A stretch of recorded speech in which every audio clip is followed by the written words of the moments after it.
अपने मोबाइल पे YouTube app से हमारे चैनल को सब्सक्राइब कीजिए और बेल आइकॉन को भी ऑन कीजिए। जब कभी भी हम नया वीडियो अपलोड करेंगे आपको इमीडिएटली मैसेज मिलेगा। हमारे लास्ट वीडियो में आपने सीखा था कि क्या क्या डिडक्शंस होंगी जो कि इंस्ट्रक्शन पेज में दी हुई हैं। आप यहाँ पर विजिट करके देख सकते हैं फिर से। और ये हमारा जो इनकम टैक्स कैलकुलेशंस हैं, इस शीट में हम कैलकुलेशन करेंगे फॉर सैलरीड पर्सन। तो ये बहुत ही आसान है। आपको यहाँ पर एम्प्लॉय का नाम वगैरह अगर आप डालना चाहते हैं तो डाल सकते हैं। यहाँ पर आपको डेट डालनी है एंड इसके बाद में हम स्टार्ट करते हैं डाटा एंट्री। सबसे पहले आपको बेसिक सैलरीज ऊपर के कॉलम में डालनी है। जितनी भी आपको बेसिक मिलती है वो यहाँ पर आपको डालनी है। अब देखेंगे नीचे कैलकुलेशंस जो है वो ऑटोमेटिकली होती जा रही है, तो आपको ज़्यादा मेहनत करने की जरूरत नहीं है। आपको आपका फॉर्म 16 मिला होगा, उसके अनुसार आप सारी डिटेल्स डाल सकते हैं। तो डीए आपको जो भी मिला है वो आप यहाँ पर डाल देंगे। उसके बाद एचआरए आपको डालना है यहाँ पर एंड कन्वेंस आपको कितना मिलता है वो डालना है। उसके बाद स्पेशल अलाउंसेस अगर आपको कुछ मिल रहे हैं तो वो भी आप यहाँ पर डाल सकते हैं। अलग से कुछ बच जाता है वो सारे स्पेशल अलाउंसेस में आ जाते हैं। मेडिकल अलाउंसेस रिइंबर्समेंट के बिल्स आपने कितने मिले वो यहाँ पर नहीं डालना है। आपको कितना पैसा मिला है वो यहाँ पर डालना है।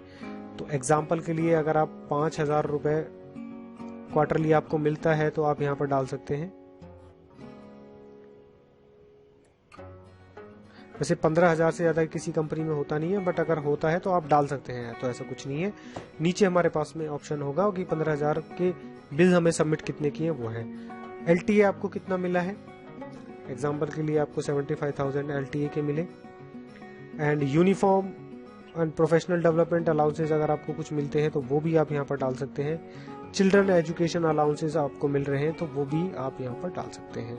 तो पर मंथ के हिसाब से अगर आप डालेंगे यहाँ पर 2,000 रुपये अगर मैं डाल दूँ इस तरह से, कोई अदर तरह की कोई भी अर्निंग्स आपको मिलती है किसी एनी फॉर्म में वो आप यहाँ पर डाल सकते हैं। तो जैसे मैं ले रहा हूँ कुछ 5,000 रुपये आपको एक्स्ट्रा किसी अदर हेड में मिलते हैं जो यहाँ पर मेंशन नहीं है, तो वो सारे के सारे आप यहाँ पर डाल सकते हैं।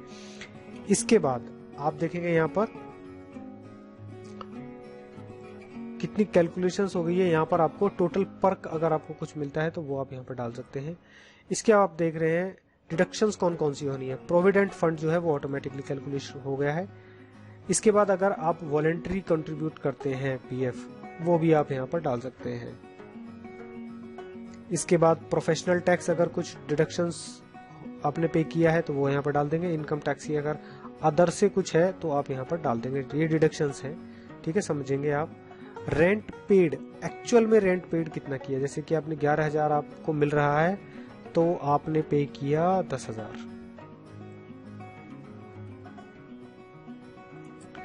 ठीक है। इसके बाद आपको यहां से सेलेक्ट करना है कि ये जो सिटी है वो मेट्रो है कि नॉन मेट्रो है। तो हम मेट्रो मान के चल रहे हैं। कंपनी प्रोवाइडेड कार है तो यस कर देंगे, अदरवाइज उसको नो कर देंगे, ठीक है फ्रेंड। इसके बाद हमारे पास में इनकम टैक्स की जो अदर डिडक्शंस होती हैं वो यहाँ पर आ रही हैं। तो मेडिकल बिल्स आपने जो है वो 15,000 के आपने सबमिट कर दिए। एलटीए के जो बिल्स हैं वो आपने कितने सबमिट किए हैं वो भी आप यहाँ पर डाल सकते हैं। एग्जांपल के लिए आपने 45,000 के किए हैं। यूनिफॉर्म और प्रोफेशनल डेवलपमेंट चार्जेस कि कितने आपको मिलते हैं वो आप यहाँ पर डाल सकते हैं, 25,000। Then number of school going children आपके कितने हैं, 3। वैसे 2 तक ही मिलता है तो आप 2 ही डालिए, 3 को डालने से कोई फायदा नहीं है। आप देखेंगे यहाँ पर आपका जो भी इम्प्लॉय कंट्रीब्यूशन प्रोविडेंट फंड था वो आ गया एंड वॉलेंट्री का था वो आ गया। तो इसी में ही आप देखेंगे 84,000 जो है वो कवर हो जाते हैं।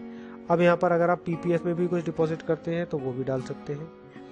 एनएससी में अगर आपने कोई डिपॉजिट किया है तो वो डाल सकते हैं। टैक्स सेविंग में आपने किया हुआ है तो वो डाल दीजिए। इंश्योरेंस का कुछ प्रीमियम पे किया हुआ है आप वो डाल दीजिए। एंड जो भी अदर स्कीम्स हैं वो में उसमें सुकन्या को योजना आपने अगर ली हुई है तो बहुत ही अच्छी योजना है लड़कियों के लिए, वो आप यहाँ पे डाल सकते हैं। अब डाल चाहे कितनी भी दीजिए, लेकिन आप देखेंगे 80C की जो डिडक्शन है वो 1,50,000 से ज्यादा की नहीं होंगी, ठीक है फ्रेंड। तो वो हम आपको दिखा देंगे। देखिए यहाँ पर आ गई इन्वेस्टमेंट 80C की जो है मैक्सिमम डिडक्शन जो है 150 तक आ रही है। इससे ज़्यादा की कोई डिडक्शन आपको नहीं मिलेगी। ओके फ्रेंड, अब हम आते हैं इन सभी में एटीसी की डिडक्शंस आप यहाँ पर डाल सकते हैं, और भी हमारे पास में काफ़ी डिडक्शंस होती हैं। एनपीएस में अगर आपने कुछ इन्वेस्टमेंट की है वो डाल सकते हैं। मेडिकल इंश्योरेंस आपने पे किया है तो 25,000 तक था, लेकिन आपको अगर सीनियर सिटीजन्स आपके पेरेंट्स हैं और उनकी भी आपने की है तो 30,000 उनका मिल जाएगा, तो टोटल 55 मिल जाएगा। तो 55,000 आप यहाँ पर डाल सकते हैं, ठीक है। वो देखिए डिडक्शंस ऑटोमेटिकली होगी। मेडिकल ट्रीटमेंट अगर आपने कहा स्पेसिफाइड डिसीज का, तो उसके लिए भी आपको डिडक्शन मिल जाएगी, ठीक है। उसकी कैलकुलेशंस कैसी होगी वो आपको यहाँ पर दिखाई दे रहा है, आ रही है। एंड उसके बाद इंटरेस्ट ऑन हायर एजुकेशन के लिए आपने दिया था, जो कि हमने लास्ट ट्यूटोरियल में आपको बताया था, लेकिन ये इंटरेस्ट पोर्शन होगा, आप ध्यान रखिएगा। सपोज 12,000 है तो वो भी यहाँ पर आ जाएंगे।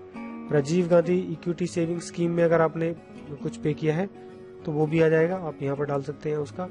डोनेशन अगर आपने की है तो वो भी आपको यहाँ पर आ जाएगी, ठीक है। और अगर आपको कुछ डिडक्शंस मिलती हैं परमानेंट डिसेबिलिटी के लिए, वो भी आप यहाँ पर डाल सकते हैं, ठीक है। ये इंटरेस्ट आ गया आपका सेविंग अकाउंट के ऊपर। फॉर एग्जांपल अगर आपके पास 15 था तो only income to be updated, मतलब कि अगर आपका टोटल 15,000 मिला आपको, तो आपको सिर्फ 5,000 डालना है, ना कि 15,000 यहाँ पर, ओके। अगर इस इनकम के अलावा आपकी कहीं भी किसी से अदर कोई इनकम है तो वो आप यहाँ पर डाल सकते हैं। एग्जाम्पल के लिए मैं डाल देता हूँ यहाँ पर कुछ अमाउंट 2 लाख रुपए के आसपास, कि आपको कोई अलग आप काम करते हैं वहां से आपको मिल रही है, ठीक है। इनकम फ्रॉम हाउस प्रॉपर्टी है तो आप यहाँ पर वो इनकम कर सकते हैं। और अगर लेट आउट आपने किया हुआ है, रेंट पे अगर आपने दिया हुआ है तो वो आपको यहाँ पर आ जाएगा। बस ये सारी इंफॉर्मेशन आपको डालनी है। उसके बाद फ्रेंड आपको कुछ नहीं करना है, आप यहाँ पर सारी कंप्यूटेशन देख सकते हैं। ग्रॉस सैलरी जो है वो 7 लाख की हुई, कन्वेंस अलाउंस आपको इतना मिला, एचआरए का जो डिडक्शन है वो आपको 84,600 ही मिलेगा। इसकी कैलकुलेशन आपको आपके डीए के बेस पे मिली है, मिनिमम जो भी होगी। आपको एलटीए 45,000 ही अलाउ हुआ, क्योंकि उतनी के आपने बिल सबमिट किए हैं, आप यहाँ पर देख पा रहे हैं। सेक्शन 2 में हमने 45,000 के बिल पे किए थे। देन मेडिकल 15,000 का आया, यूनिफॉर्म और इसके लिए कोई भी अलाउंस आपके पास नहीं है। चिल्ड्रन एजुकेशन के लिए आपको 2,400 रुपए मिले, 2 के लिए 100 रुपए प्रति माह आपको मिलता है। टोटल इतना हो गया। आपकी ग्रॉस सैलरी होगी 5,34,800। उसमें से आपको अदर सोर्सेज से इनकम थी 2,05,000 की, ये आपकी हो जाएगी यहाँ से। टोटल इनकम हो गई इतनी। इन्वेस्टमेंट आपने की 1.5 लाख रुपए की, और ये सारी की सारी अदर डिडक्शंस आपकी हो गई। तो टोटल जो आपकी डिडक्शंस हो गई, आपकी हो गई 2,39,500 की। तो नेट जो टैक्सेबल आपकी इनकम आई है वो आई है 5,03,000, जिसके ऊपर टोटल इनकम आपको देना है 25,060 रुपए। इसके ऊपर टैक्स ड्यू इतना हुआ, आपको सेस आपके ऊपर में लगेगा इतना, टोटल इतना हो गया। और आपको जो पर मंथ पे करना था, डिडक्शन होनी थी, वो हुई 2,151 रुपए। तो इसको भी आप एडवांस में भी आप इसको कैलकुलेट कर सकते हैं, और इस तरह से आपकी कैलकुलेशन होके आ गई है।